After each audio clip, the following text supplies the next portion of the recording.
Moments with Anjali Arora.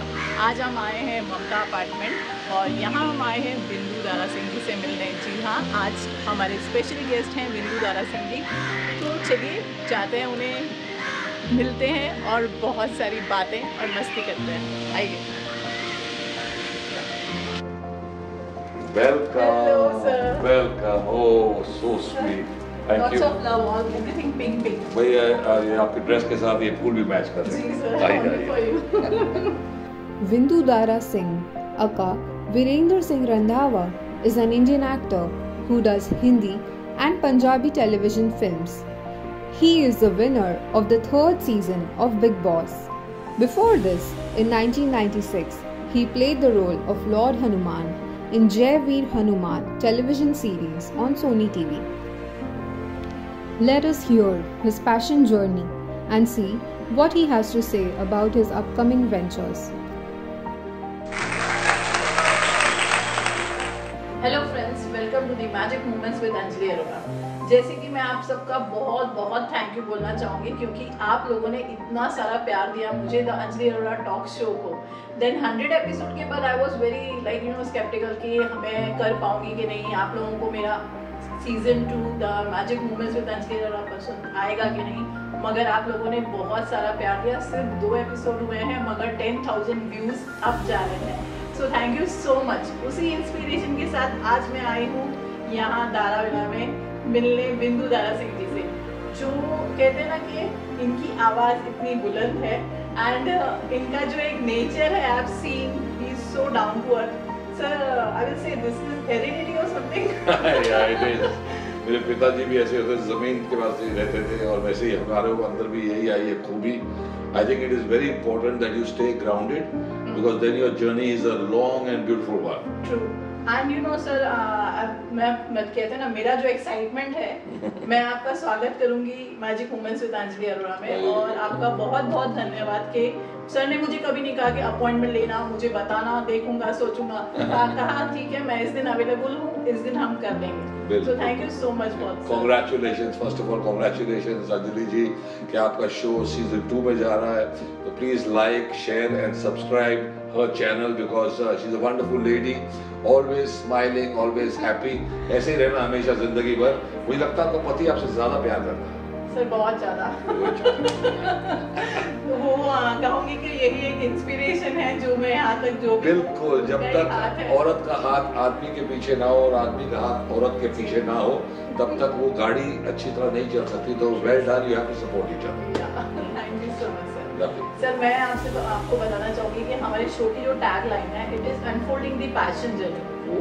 तो आज तक मैंने सब लोगों से पूछा है कि what is passion according to you, what is passion according to you? Well, passion according to me is following the heart, what you want, what makes you happy. जबरदस्ती नहीं करानी चाहिए, कभी अपने बच्चों से भी जबरदस्ती मत कराओ। जो उनका दिल कर रहा है उन्हें वो करने दो, जिसमें उनकी रुचि है, जो उनकी चाहत है। नहीं, आपके पास एक दुकान है, अब अगर मेरा बच्चा भी यही दुकान पे बैठे, वो धंधे अभी वो टाइम खत्म हो चुका है। तो follow your passion and that is what your heart wants. Just try and understanding कि आपका दिल किस काम में खुशी है। अगर आपका दिल एक काम आप कर रहे हो उसमें आप खुशी नहीं हो, आप काम जबरदस्ती गधा मजदूरी कर रहे हो, तो छोड़ दो, क्योंकि आजकल टाइम चेंज हो चुका है। बहुत वेरियस फील्ड्स में अलग अलग काम आ गए हैं and you can pick and choose whatever your heart wants. Answer इसीलिए मैं आपसे पूछूंगी कि आपको क्या एक्टर बनना था, क्या पैशन आपका पहले से ही था कि मुझे एक्टर बनना है? मैं जब छोटा बच्चा था तो डैड ऑलरेडी बहुत बड़े सुपरस्टार थे। उनकी पिक्चरें लगी होती थी, जाके थिएटरों में देखते थे। लेकिन मैं बहुत पतला मरा हुआ सुक्का चश्मों वाला बच्चा था, तो मैं किसी को बोल नहीं सकता था कि मैं एक्टर बनना चाहता हूँ। लेकिन मैंने डिसाइड कर लिया था मैं तो एक्टर बनूंगा। बट स्कूल में लिखता था क्या बनोगे, पायलट, डॉक्टर, लॉयर, ऐसे झूठ लिखता था, दिमाग में था मैं तो एक्टर बनूंगा। लेकिन अगर मैंने कभी किसी को जाहिर थोड़ा सा किया तो लोग हंसते थे, क्योंकि मैं दिखता ही था कोई एंगल से एक्टर। और कोई मानता नहीं था कि दारा सिंह का बेटा है। जब हम बोलते हैं ना पहले के जमाने में पिक्चरें देखने जाओ तो फिल्म वालों की पिक्चर फैमिली को प्रेफरेंस मिलती थी, लाइन में खड़ा नहीं होना पड़ता था, उनको टिकट ऐसे ही मिल जाती थी। लेकिन जब हम बोलते थे दारा सिंह झूठ बोल रहा है करके बोलते थे। फिर एक बार डैडी को लेके चले गए, मिलन थिएटर था, यही अभी भी मिलन है सबवे में, और वहां जाके मैनेजर को डैडी ने बोला यही है मेरे बच्चे। बोला दारा जी ये लगता नहीं है ये वाला, दूसरा तो लगता है, आप नहीं लगती, ये नहीं लगता। बोला हो जाएगा हो जाएगा। तो ये भी एक मेरे अंदर एक गुस्सा था कि मैं दिखता नहीं हूँ, और डैड ने मुझे बोला 8th स्टैंडर्ड तक रुक जा, उसके बाद तुझे मैं दंड बैठक और पुल अप सिखाऊंगा, उसके बाद तेरी बॉडी ट्रांसफॉर्म होगी, अब तू चुप रहे। तो 8th स्टैंडर्ड तक मैं वीकेस्ट बॉय इन स्कूल था, और 8th के बाद नियरली द स्ट्रॉन्गेस्ट हो गया, 10th में 100% स्ट्रॉन्गेस्ट। तो सर मैंने जैसे दादाजी को मैं भी बचपन में उनकी मूवीज देखी है, तो मतलब मैं तो सोच भी नहीं सकती थी कि आज मैं उनके घर पर बैठ के आपका इंटरव्यू ले रही हूँ। तो सर मैं उनके बारे में भी आपसे बात करना चाहूंगी कि उनका एक रूटीन था कि वो मॉर्निंग में एक्सरसाइज एंड ऑल। एब्सोल्युटली, वो पूरे रूटीन वाले थे। जैसे अभी ये चल रहा है रेसलर्स की कुछ चल रही है जो बैठे हुए हैं धरने पे, तो मेरे डैड होते तो बहुत अपसेट होते, बिकॉज उनके हिसाब से एक रेसलर 1 मिनट भी नहीं निकाल सकता। अगर उसने 1 मिनट अपने 24 घंटे में से निकाल दिया तो वो उस साल चैंपियन नहीं बन सकता। अच्छा। इतनी स्ट्रॉन्ग डैड की थिंकिंग थी कि अगर आप रेसलर ने एक पिक्चर देखने चलेगा 3 घंटे की तो गया, फिर वो कैसे चैंपियन बन जाएगा? है ही टाइम ही नहीं, you don't have any time. So that's why we have to concentrate on our career. Wrestlers को बहुत ज्यादा अपनी खुराक, अपना टाइमिंग, अपना सोना, अपना उठना, 2 बार दिन में वर्जिश करना, वो सब चीजें वो फॉलो करते थे। हमारी फैमिली में 2 लोग रेसलर बनने की कोशिश की, 2 लड़कों ने, और नियरली टॉप तक जाके वो नहीं बने। तो डैड ने मुझे पहले बोल दिया बिंदु ये नहीं बनेंगे। मैं क्यों? बोला पिक्चर देखने चले जाते हैं। तो उनको लगा ये पिक्चर में 3 घंटे कैसे निकालते हैं, 24 आवर्स का काम है। तो सर ये तो आपको इंस्पिरेशन ट्रूली उनसे मिली होगी। बिल्कुल। तो when you started with the acting career, तो how was it the experience कि आपको ऐसा कहते हैं ना, मैं आप if you don't mind I ask you कि होता है ना कि हाँ पापा एक्टर है तो इजीली मिल जाएंगे रोज, ऐसा कुछ हुआ आपको? नहीं यार, हमारे टाइम पे जब पापा पिक्चर बना रहे थे तो हम 53 इयर्स पहले की बात कर रहा हूँ मैं, 1970 में स्टार्ट हुई थी शूटिंग, 71 में पिक्चर लगी थी, तो 53 इयर्स हो गए उसको। नानक दुखिया सब संसार पिक्चर का नाम था। डैड ने कहा बिंदु तू और अन्नू इस पिक्चर में हमारे बचपन का रोल, दो जो थे मेन कैरेक्टर्स, उनका बचपन का रोल करोगे। तो हम प्लेन पकड़ के अमृतसर गए और पहली बार मेकअप लगा। एक बार तुम्हारे फेस पे मेकअप लग जाता है ना, बड़ा बहुत ही गंदी चीज है ये, बड़ी कुत्ती चीज है ये, ऐसी कुत्ती चीज है कि आपको छोड़ेगा नहीं और आपको लगेगा यही लगते रहे मेरे मुंह पे। तो वो 1970 में जो मुझे लगा, आज तक वो आदत है, अगर मेकअप नहीं लगता तो लगता है यार इनकम्प्लीट है मामला। तो it is not because of my father being an actor मैं एक्टर बना, मैं एक्टर ही बनता है थी, बिकॉज मेरे 4 भाई बहन बिल्कुल कोई भी एक्टर नहीं बना, तो सारे बनते अगर फादर के वजह से हो गया तो इट्स जस्ट बिकॉज आपको दिल होगा वो आप करोगे। So the statement which says, बहुत जने बोलते हैं actors are not born, actors are made. What is your point of view about it? No, I think acting is a talent which is inborn, and then you hone it, hone your skills, you better your skills. The more hard work you do, the better you keep getting. The more lazier you are, you stay stagnant. So this is a part of acting. And acting अभी क्या पहले के जमाने में बहुत hard होता था, break लेना, आना, फिल्म इंडस्ट्री में सबको काम मिलना, लेकिन अब बहुत इजी हो गया। वेब शोज ये वो और जितने भी शोज चले टीवी पे, वो चाहते हैं कि नए लोग आए। बस ये है कि अगर आप सोचोगे मैं बहुत बड़ा सुपरस्टार फिल्मों में बन जाऊं तो वो बहुत हार्ड है, लेकिन बाकी सब काम मिलना बहुत इजी है। तो सर जो अभी होता है, अभी आपने कहा कि बहुत इजी है फिल्म इंडस्ट्री में आना, हर कोई, आपने देखा है कि आजकल रील्स में हर कोई हीरो बना हुआ है, मतलब they are doing like anything and उनको इतने व्यूज हैं। तो आपका इस बारे में क्या है कि अगर कोई फिल्म इंडस्ट्री में आना चाहे कि हाँ मुझे एक्टर बनना है, बिल्कुल, तो उसको अपनी कैपेबिलिटी कैसे करनी चाहिए? नहीं, डेफिनेटली ये बहुत ही हेल्पफुल हो गया, इंस्टाग्राम, यूट्यूब, ये चीजों पे आप जाके अपना हुनर दिखाएं, अपना टैलेंट दिखाएं। अगर लोगों को आपका वहां पसंद आ गया और लाखों लोग देख के उसके ऊपर कमेंट करने लगे तो ऑटोमेटिकली बिग बॉस वाले आ जाएंगे, अलग अलग लोग आ जाएंगे आपको लेने के लिए, तो आपका कैरियर स्टार्ट हो जाएगा। तो आप अपना काम साथ में करते जाइए और ये पैशन को भी फॉलो कीजिए। बॉम्बे आके बैठने की जरूरत नहीं है, सीधा मुंबई चले गए, यहीं आके स्ट्रगल करने लगे, ये अब बहुत ही इजी हो गया है। अगर आपके अंदर कुछ स्पेक्टेक्युलर टैलेंट है, दुनिया को दिखाइए, इंस्टाग्राम, यूट्यूब, फेसबुक के जरिए। आंसर वैसे ही जैसे हमारा भी ये जो शो है स्टार्ट हुआ था कोविड टाइम्स में, we started with the lockdown period और आज हम यहाँ तक पहुँचे हैं कि यहाँ आपका ऑफलाइन इंटरव्यू ले रहे हैं। तो सर बिग बॉस के बारे में आपका एक्सपीरियंस, आपने कहा काफी पुरानी बात हो गई, लेकिन मैं बताऊं कि आई वाज वेरी हम लोग वहाँ पे क्वेश्चन करते थे, अरे सच में ये घर पे भी वैसे ही कि मगर आपसे मिलने के बाद लगा कि यस कि आप वैसे ही हैं ऐसे। तो आपका एक्सपीरियंस वहाँ कुछ चैलेंजेस आपको फेस करने पड़े? अब big boss is a challenge, बहुत ही हार्ड शो है और बहुत तंग करते हैं आपको। जो भी कंटेस्टेंट्स वहाँ होते हैं उनको बहुत तंग करते हैं, उनका जीना हराम कर देते हैं बोलते हैं। तो मेरा क्या है कि जब मैं सोता हूँ तो मैं भूल जाता हूँ कि यस्टरडे क्या हुआ था, तो मेरे लिए बड़ा इजी था बिग बॉस। लेकिन जो लोग सोच रहे थे यस्टरडे क्या हुआ उनके लिए बहुत हार्ड था। तो मेरा एक एटीट्यूड लाइफ का है कि yesterday is gone, it's the past, why you think about it, tomorrow is also will see, today is it. सुबह जब उठेंगे thank you for the next day and go ahead, ऐसे जियोगे तो बेटर होगे। तो मेरे लिए बड़ा इजी था बिग बॉस। लेकिन दूसरों जो बहुत सोचते हैं कि इसने ऐसा क्यों बोला, इसने ऐसा क्यों किया, ये वहाँ क्यों किया, ये उनके लिए बहुत हार्ड है। हाँ, you have to not keep your mind एकदम भरा हुआ। हाँ, उसमें नेचर, जो तुम्हारा नेचर है वैसा ही बिग बॉस है। तुम तो चेंज नहीं कर सकते नेचर को चेंज नहीं कर सकता आदमी।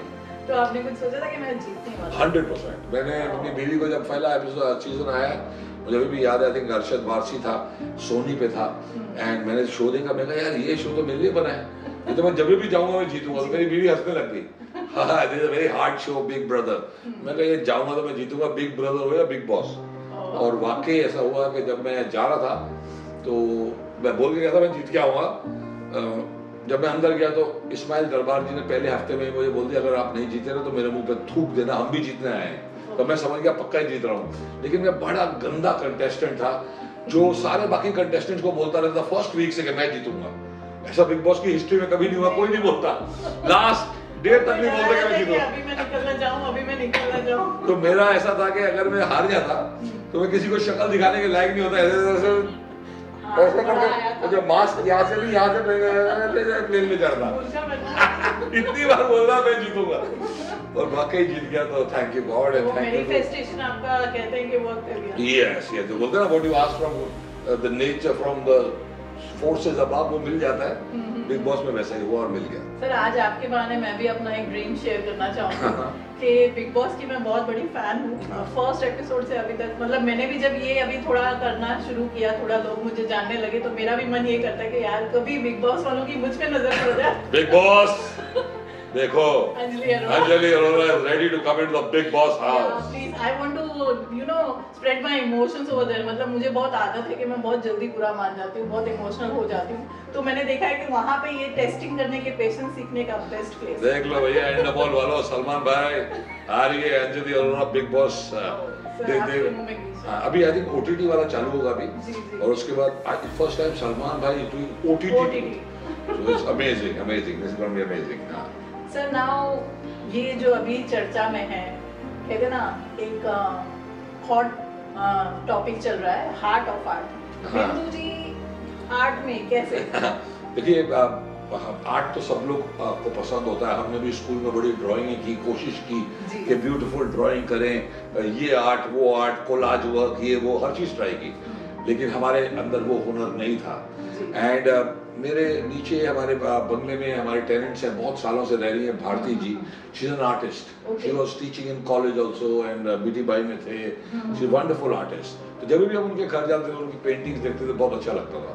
फिर हमारे को ये मिले दो लोग और उन्होंने कहा भाई हमने ये हार्ट ऑफ आर्ट एक ट्राई कर रहे हैं ताकि पूरा का पूरा इंडिया का आर्टिस्ट एक रूफ के अंदर आए और सिर्फ बायर्स आए, actual buyers, not anybody can just walk inside this exhibition, people who actually buy.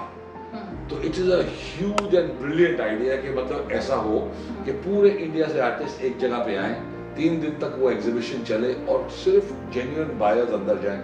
वो आर्टिस्ट की भी वैल्यू बढ़ेगी, पेंटिंग्स की भी वैल्यू बढ़ेगी, चीज़ों की भी वैल्यू बढ़ेगी, जो भी है, सिर्फ पेंटिंग नहीं है।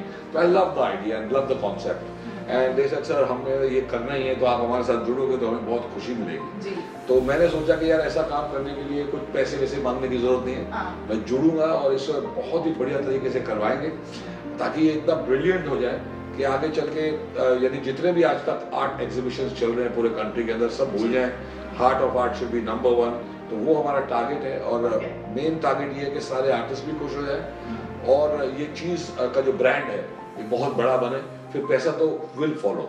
और अभी without one Penney I have entered into this from my heart and I think heart of art will be a hit. मैं आपको बताऊंगी ऑडियंस के सर ने ये कहते ना लोग कि हाँ भाई एग्जीबिशन करनी है, पैसे लेने हैं, सर ने एक पैसा भी कुछ हार्ट ऑफ आर्ट की जो एक पूरी टीम है नहीं लिया है and honestly he is doing the promotions for the same. And also मैं कहूँगी कि सर ये जो आपने कॉन्सेप्ट सोचा है, I am doing this art promotions from 7 years। मतलब मैंने अभी तक 100 आर्टिस्ट के इंटरव्यूज लिए हैं, हर किसी ने यही प्रॉब्लम बोली कि आर्ट को सब लोग आते हैं, पेंटिंग देखते हैं, बोलते अरे बहुत बढ़िया है, बहुत अच्छा काम है, मगर घर नहीं लेके जाते हैं। वो हमारे पास ही गोडाउन में पड़ी रहती है, फिर हमें उन्हें टचअप्स करना पड़ता है नेक्स्ट एग्जीबिशन। एक बैड लक है, एक जब आर्टिस्ट मर जाता है तब जाके उसकी पेंटिंग की वैल्यू बढ़ती है। समझ नहीं आया ये क्या सिस्टम है भाई, जब आदमी जिंदा है तभी उसकी वैल्यू कर लो और पहले ही खरीद लो, और जब वो मरेगा तो ऑटोमेटिकली वो 10-fold वैल्यू बढ़ जाएगी। लेकिन अगर आपने पहले सस्ती ली होगी तो बेटर है ना बाद में महंगी लेने से। तो आई थिंक आर्ट एक ऐसी चीज है कि हर घर में होना चाहिए। और एक पेंटिंग्स हमारे ऊपर 7th फ्लोर के अंदर बहुत लगी हैं, बहुत बड़े बड़े पेंटर्स ने डैड की पेंटिंग की है, मॉम की पेंटिंग की है, हमारी पूरी फैमिली ट्री की पेंटिंग की है। और कई पेंटर्स हैं, उत्तम जाटे जी के मैं एग्जीबिशन इनॉग्रेट करने गया था बहुत साल पहले, तो उन्होंने मुझे एक पेंटिंग दी थी। तो वो मैंने रखी हुई थी, तो जब भारती जी आए बोला अरे हिंदू उत्तम जाटे की पेंटिंग तो अच्छी क्यों नहीं लगाई? क्यों? बोले तो बहुत महंगी हो गई। अरे मैं कहा तो मुझे प्रेजेंट दिया था उन्होंने, बोले नहीं अच्छी तरह लगा, मैं बड़ा फिर अच्छी तरह उसको लगाया। ये वैल्यू जो है आर्ट की ये हमें होनी चाहिए। आई थिंक उत्तम जाटे जी इस एग्जीबिशन में भी होंगे, he is become bigger and bigger. तो मेन चीज क्या है कि जैसे बाहर मुझे लगता है कि ऑक्शन होता है, पेंटिंग्स की वैल्यू बढ़ती है, वैसे इंडिया में भी आई थिंक वो टाइम आ रहा है and these artist need to be recognised, their exhibits need to be sold out and they need to have the right value जितने का वो है। तो वो हम कोशिश करेंगे वैसा ही हो। मेन चीज ये है कि ये दिल से करा जा रहा है और बहुत ब्रेनी लोग इसके पीछे टीम लगी हुई है, फुल जान लड़ा रही है। तो I think that it's going to be a grand success and we want that big art collectors of the country show up at the Heart of Art on the 9th, 10th and 11th of November 2023. जी surely. And हमारी जो gallery है bouquet of art gallery, उन्होंने भी participate, हम भी participate कर रहे हैं सर के साथ पूरा। We are also very positive. Our जो होता है ना गैलरी ओनर्स, क्यूरेटर्स, हम सब बहुत उम्मीद लगा के बैठे हैं। Absolutely, this is a collective effort. देखिए अगर आप अपने हाथ को ऐसे करेंगे तो वो बहुत स्ट्रॉन्ग हो जाएगा। तो सारी गैलरीज, सारे आर्ट लवर्स, सारे आर्टिस्ट, सबको एकजुट होकर आगे बढ़ना पड़ेगा because this is a massive field. अगर आप बोलोगे यार मेरी गैलरी है बस मैं तो यहीं रहूंगी या मैं तो यहीं रहूंगा और यहीं से करूंगा, तो आप फिर वो पीछे रह जाओगे। You have to join forces, join hands and move ahead because this is a talent जो मतलब अनटैप्ड है, इसका कोई एंड नहीं है। एक आर्टिस्ट जब वो ड्राइंग करता है तो उसका जो विजन है वो अपने आंखों में तो देख रहा है, लेकिन अब लोगों को भी समझ में आने लग गया ये क्या सोच के इसने बनाया। वो जब बताता है और उसकी पेंटिंग को जब हम सुनते हैं कि इसने ये सोचा, ये किया, तो इट्स ब्रिलियंट। तो ये आगे चल के इसकी वैल्यू बढ़ती जाएगी। पिकासो की वैल्यू कितनी हो गई है। तो I think the Indian artist is very very talented और उनकी आर्टिस्ट की वैल्यू बहुत हाई होने वाली है। तो it's best to invest in that, much better than buying some little piece of gold is to buy a beautiful golden painting of some artist who is now already a little name, because it will grow 10-fold, not slowly like gold but it will grow like whoop. So it's better to invest in that. True sir, and even our gallery is also coming with so many revolution in art. Taki like when I talk about the art, they ask me कि whether you are an artist. No, I'm not artist, but I know how to speak about the art. जो artist को नहीं आता. Absolutely. So this is our collective effort to give the artists a platform where they will exhibit their, they will get the exposure, sales, and many more things. So, absolutely. That's the plan. Wait for the thing. वैसे तो हमने देखा है कि ये heart of art तो एक चीज है, मगर आप काफी कुछ कर रहे हैं इन दिनों, मतलब एकदम सोशल मीडिया पे आग लग रही है। तो हम जरूर जानना चाहेंगे कि क्या आपके नए प्रोजेक्ट्स आ रहे हैं। बहुत सारी चीजें हैं। हमारा एक शो है जय श्री राम, तो पुरी दस्सर ने उसे डायरेक्ट किया है और वो भी एक्टिंग करते हैं रावण की, मैं हनुमान जी की सेवा करता हूँ और बहुत ही बढ़िया शो है। 3 घंटों में ये समाप्त हो जाता है और पूरी रामायण एक अलग ही तरीके से डाल के लोग बड़े खुश होते हैं देखने में, बच्चे बड़े खुश होते हैं देखने में। ये चल रहा है और भी शो चल रहे हैं। दिल्ली में जो शो है बहुत ही बड़ा है, धार्मिक रामलीला करके दिल्ली में बहुत बड़ी रामलीला के 100 साल पूरे हो रहे हैं। तो उनने ऐसा शो कराया कि सारे उनके जो कमेटी मेंबर्स और दोस्त फ्री में देखें। तो बिकॉज 100 इयर्स पूरे हो रहे हैं, धीरज दस जी बहुत बड़े आदमी हैं, करा सकते हैं, लेकिन ये आम आदमी नहीं करा सकता ऐसा। फिर बहुत चीजें और है, हमारी फिल्में लगी हैं, 2-3 पंजाबी पिक्चरें लगी हैं, उड़ीका तेरिया, निडर, 2-3 पंजाबी पिक्चरें और आ रही हैं, लगने वाली हैं, अभी लगेंगी बहुत जल्दी। उसके बाद आजकल सडनली लोगों को लगा बिंदु तू ऐड करने लग जा, तो सडनली ऐड आने लग गई है। नीलगिरी वालों ने मुझे ब्रांड एम्बेसडर लिया, हार्ट ऑफ हार्ट वालों ने मुझे ब्रांड एम्बेसडर लिया। तो ये बढ़ते जा रहा है, लोगों का प्यार है, लोगों का ट्रस्ट है कि बिंदु कभी लाइफ में कोई रॉन्ग चीज को प्रमोट नहीं करेगा। हम सब जानते हैं कि प्लास्टिक इज बैड, लेकिन एवरीथिंग इज प्लास्टिक। तो प्लास्टिक जो है वो आई थिंक उसकी रिसाइकलिंग की मशीन्स बहुत जरूरी है। कोई ऐसा इन्वेंट करे कि सारा plastic of the world can get recycled. तो ऐसा मैं उनसे भी बात कर रहा हूँ, नीलगिरी वालों से, भाई इसके बारे में कुछ सोचो। But they are fantastic in this moulding machines. तो everything you see all this things, everything, कोई भी ऐसी चीज नहीं है जिसमें थोड़ा सा प्लास्टिक नहीं involve. So we cannot get rid of plastic, I think, in the world. It's not possible. But we can recycle. We can recycle, we can use it in a better way, we can see that it doesn't get, anybody who's producing it is also, taking it back and helping nature. बहुत ज़रूरी है, and I think they are fantastic. They have the best machines and they are very good people. उनके साथ हो गया मैं associate, फिर ऐसे बहुत सारी चीज़ें चलती रहती हैं, हम कुछ ना कुछ करते रहते हैं। अब मैं पहला वेब शो भी करने जा रहा हूँ, It's called Forever. मैंने अभी तक एक भी वेब शो शूट नहीं किया था, लेकिन पहली बार किसी ने मुझे वेब शो सुनाया जिसमें यानी पोस्टर पे मेरी भी फोटो लगेगी और बढ़िया शो होगा। तो उसकी शूटिंग करने मैं गोवा जाऊंगा 13th को, तो कुछ ना कुछ चलता रहता है। हम लोग वेब शो में देखने के लिए वी आर वेरी एक्साइटेड ना, थैंक यू। क्योंकि सर बिकॉज आजकल वेब टीवी का बहुत जमाना हो गया है एंड हम लोग थिएटर्स तक जाने का लोग अफर्ट्स नहीं कर रहे। प्रॉब्लम हो गई है कोविड के बाद, जैसे आप बोल रहे हो कि आपका भी शो चलने लग गया, फर्स्ट क्लास लोग देख रहे हैं, लोगों को आदत पड़ गई फोन पे देखने की। तो थिएटर का जो मैजिक है वो सडनली बहुत कम हो गया है। थिएटर में हमें आदत थी पिक्चर देखने की, लेकिन हमारे पास तो खैर होम स्क्रीन आ जाती है, लेकिन इतने से फोन पे एक KGF जैसी पिक्चर कैसे देख रहे हैं लोग, समझ नहीं आ रहा। और जा रही है हिट भी। हाँ नहीं, वो तो थिएटर में भी जाना पड़ रहा है, लेकिन बहुत सारे लोगों ने इस पे देख लिया, इस पे नहीं तो पता नहीं कितनी हिट हो जाती। तो I don't know, but people also now watching things according to their time.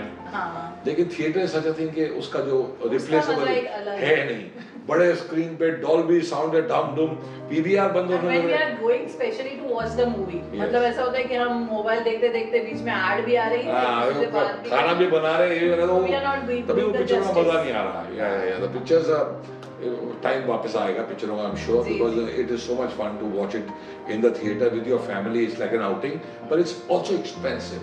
तो लोगों को लगता है यार वो जो पैसे खर्चा होता है वो दूसरे काम में लगा दें, तो ये भी है। तो लेकिन आजकल चाराने की मुर्गी बाराने का मसाला हो गया, बिकॉज टिकट सस्ती है मगर वहाँ जो साथ में चाहिए वो महंगी हो गई। बिल्कुल। तो अभी हम लोग एक अवार्ड फंक्शन भी करके आए नेपाल, कुछ ना कुछ चलता रहता है हमारी लाइफ में, कुछ ना कुछ लगे रहते हैं। जितना आप चलते रहोगे उतना ही बेटर रहोगे, उतना आप फिट रहोगे। एंड उतनी एनर्जी आप देख सकते हैं, मतलब बिंदु जी ने आज पूरा शो पे एकदम फुल ऑफ एनर्जी कर दिया है। Sir, what the message you will give to the actors who want to become actors? You see, acting is one of thing, यानी जब आदमी को लगता है, हर गांव के अंदर आपने देखा होगा, हर शहर के अंदर जैसे थोड़ा बच्चा हैंडसम होता है, बोलता है यार तू तो हीरो लगता है, तू तो हीरोइन लगती है, तो बच्चे बेचारे रियली उनको ऐसा लगता है आप बन सकते हैं। वो बेचारे आते हैं, स्ट्रगल करते हैं, और उनमें से 1 करोड़ों में से 1 शाहरुख खान बन भी जाता है। तो इसीलिए अब शाहरुख खान बनने की ड्रीम लेके आना तो बहुत रॉन्ग है, लेकिन कोई बनेगा जरूर। अगले 2-4-5 साल में फिर से एक शाहरुख खान बनेगा। हाँ, तो you have to follow your dream, you have to give it your best, you have to work very hard, but you also have to have a backup plan. पढ़ाई छोड़ के भाग के मुंबई जाना वो भी गलत है, पहले पढ़ लो, ताकि अगर ये एक्टिंग नहीं चले तो कुछ और भी करने के लायक आप हो। आज मेरा बेटा बहुत इतनी तैयारी करके आया कि मैं आपको बता नहीं सकता, लगता है सुपरस्टार ऑलरेडी रेडी है। लेकिन फिल्मों का टाइम ठीक नहीं चल रहा और उसको वेब शो या कुछ और करना नहीं है।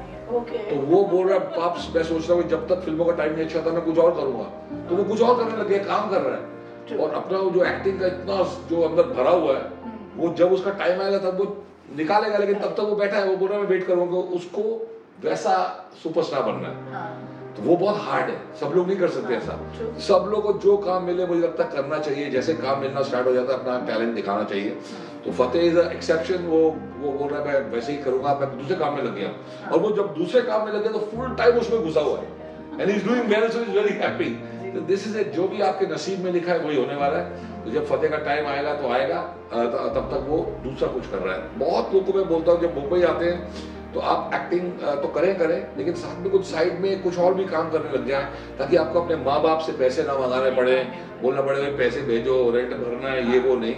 तो दैट मच इंडिपेंडेंस भी होना चाहिए। तो क्या होता, नहीं तो माँ बाप भी बोलते यार हीरो मत बन, छोड़ दे, ऐसा भी होता है। बहुत माँ बाप अपने बच्चों के लिए, जो बच्चों की ड्रीम है उसके लिए सब कुछ करने को तैयार होते हैं। कई टैलेंटेड बच्चे आते हैं जो मुझे मिलते हैं, वो रिकमेंडेशन के माँ बाप के दोस्त मुझे फोन करते हैं, बिंदु इसका कुछ कर, बहुत ही अच्छा लड़का है। फिर मैं उन्हें बहुत जगह मिला भी देता हूँ, कोशिश करता हूँ, लेकिन जब तक उनकी नसीब में नहीं है तब तक वो आएगा नहीं। कई जो अपने 2-4 लोगों को बिग बॉस में भेजा उनकी नसीब चेंज हो गई। तो ये ऐसा भी होता है, बिग बॉस में हम भी बोलते हैं भाई इसको ले लो, इसको ले लो, इसको ले लो, तो वो पूछते भी है कई बार भाई किसको कोई है तो बताओ, लेकिन जो हमें लगता है बहुत अच्छा होगा वो नहीं लेते, फिर हमें लगता है यार बिग बॉस ने गलती कर दी। ये ऐसा भी होता है कि हम उसको अच्छी तरह जानते हैं, जब तक हमको गारंटी नहीं है कि ये बिग बॉस में चलेगा हम बोलते नहीं है। तो बिग बॉस भी बहुत ब्रेनी है, उनको भी अपना शो देखना है, वो किसी के बोलने से कभी किसी को लेते नहीं है। बहुत 100 लोग हैं, टीम है, वो 100 के 100 बहुत अपना ब्रेनस्टॉर्मिंग करके फिर एक कंटेस्टेंट को अंदर ले। एंड सर मैं आपसे एक क्वेश्चन पूछना चाहूंगी कि पैशन और प्रोफेशन, जैसे अभी आपने कहा कि अपना पैशन तो फॉलो करो मगर प्रोफेशन भी कुछ रखो, इन दोनों को बैलेंस कैसे करना चाहिए? बैलेंस नहीं, वो दोनों सेम ही होने चाहिए। जो इस चीज का आपका पैशन है उसे ही अपना प्रोफेशन बनाओ। तो सर लेकिन बहुत बार ऐसा होता है, जैसे मैं अगर आर्ट की बात करूं तो आर्टिस्ट अगर बनना चाहते हैं तो बहुत बार ऐसा होता है कि आर्टिस्ट, हाँ उसमें तो काफी स्कोप। तो आपने कर लिया ना, जब आपने करके दिखा दिया कि आपको पैशन है आर्ट, तो आपने गैलरी खोल दी और आपने आर्टिस्ट को सपोर्ट करना शुरू कर दिया और आप आर्टिस्ट को सेल एंड पुश करने की ट्राई करते हो। That's a wonderful thing. तो indirectly you are connected with art. I think that's brilliant, very well done, because जो आपका पैशन है, जो आपको पसंद है, उसमें किसी न किसी तरीके से आपको इन्वॉल्व रहना चाहिए। वो काम आपको परवड़ेगा, वो काम आपको फायदा देगा और वो काम आप दिल से करोगे। तो you are doing that and I hope in the heart of art you rock. Yeah sir truly. Sir एक लास्ट क्वेश्चन मैं आपसे जरूर पूछना चाहूंगी कि ऐसा होता है कि प्ले करना जो हम लाइव एक शो करते हैं और एक मूवी में जिस तरह से रिकॉर्डिंग होती है, तो आपको दोनों में से किस में मजा आता है? प्ले में बहुत मजा आता है, बिकॉज वो आप लाइव हो, 1-1.5-2 घंटे के अंदर आप पब्लिक के सामने परफॉर्म करो, लोग हंस रहे हैं, तालियां मार रहे हैं, आपको इमीडिएटली उसका ग्रेटिट्यूड, उसका जो अप्लॉज मिल रहा है, तो that gives you immense pleasure. और जब आप एक बार थिएटर में एक्टिंग कर सकते हो तो फिर फिल्म में और बाहर जगह एक्टिंग बहुत इजी है। थिएटर में लाइव लोगों का दिल जीतना is not so easy. And हम तो सोशल मीडिया बच के रहना, अरे बाबा ऐसे कॉमेडी प्ले भी करते हैं, तो उसमें जब लोगों को हंसती सुनाई देती है, तालियां सुनाई देती हैं, तो बहुत मजा। एक और प्ले मैंने किया तेरे मेरे सपने, कभी कुछ 5-6 प्ले कर चुका हूँ मैं, मजा आ रहा है मुझे प्ले करने में। तो I think it is so much fun. Hello darling करके एक प्ले है, बहुत सारे 4-5 प्ले हमारे, तो कभी कोई चलता है, कभी कोई चलता है। एंड अब तो आदत सी पड़ने लग रही है कि भाई वो शो होते हुए अब वापस करना है। अच्छा, अरे यार उसके डायलॉग याद करो। तो it is so much fun, so much fun. Sir मगर बोलते हैं ना कि जब प्ले करने जाते हैं तो हर प्ले में पेट पे थोड़ा एक बटरफ्लाईज होती है, क्या आपको अभी भी होती है? मैं बटरफ्लाई वाला, आपको पता ही है मैं ज्यादा बटरफ्लाई वाला नहीं हूँ। हमारे बटरफ्लाईज एकदम पीसफुली घूम रही है, वो सेटल रहती है, वो ठाठ नहीं करती। बाकी लोग ऐसे ऐसे हो रहे होते हैं, मुझे कुछ फर्क नहीं पड़ता। मुझे पता है कि मैं कर लूंगा और ऊपर वाले की दया से बचपन में बादाम खा रहा हूँ तो लगता है याददाश्त भी अच्छी है। तो सर आप जहाँ से बादाम खरीदते हैं हमें बता दीजिएगा। 15 नंबर एक बहुत अच्छी वहाँ दिल्ली में है हमारे संजय भाई। अच्छा। उनकी ड्यूटी है। एक और भी है, वो भी मुझे बादाम भेजता है, बहुत ही तगड़े। 2 हमारे दोस्त है दिल्ली में, वही भेजते हैं। वो क्वालिटी बहुत अच्छी है बादामों की। तो जो भी जिनका भी इन्होंने अभी नाम लिया, जिस 15 स्पाइसेस, तो प्लीज चेक भेज दीजिएगा, बिंदु जी ने आपकी याद कर दी। भेज देना Sanjay. Thank you so much sir for being on the show and you know आज तो मुझे पता ही नहीं चला टाइम कैसे चला गया and it was full of energy and full of you know positive vibes of Dara Singh ji. We are blessed जब हम भगवान को याद करते हैं तो हमारे कंट्री में इतने भगवान हैं कि मेरे तो प्रेयर में सारे के सारे रिलीजन सारे के सारे भगवान आ जाते हैं, लेकिन माँ बाप जो है वो आपके एक्चुअल गॉड हैं, तो वो भी साथ में आते हैं। Their blessings are always on us.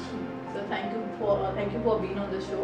But मैं आपसे पूछना चाहूँगी कि मतलब मैं कैसी होस्ट हूँ, आपको हमारे शो पर कैसा लगा? बिल्कुल ये दिल से होस्ट हैं, हम अच्छी तरह करते हैं, दिल से जो आपका पूछने का अंदाज है वो भी बहुत अच्छा है, बहुत स्वीट है आप एंड बहुत बढ़िया तरीके से आपने ये होस्ट किया है। तभी भी पब्लिक यूट्यूब पे 10-10 हज़ार आपको देखने लग गए हैं लोग। हम प्रे करते हैं वो 10-10 हज़ार 10-10 लाख हो जाएं, बढ़ते ही जाएं। That's our prayer for you. Thank you so much. Welcome.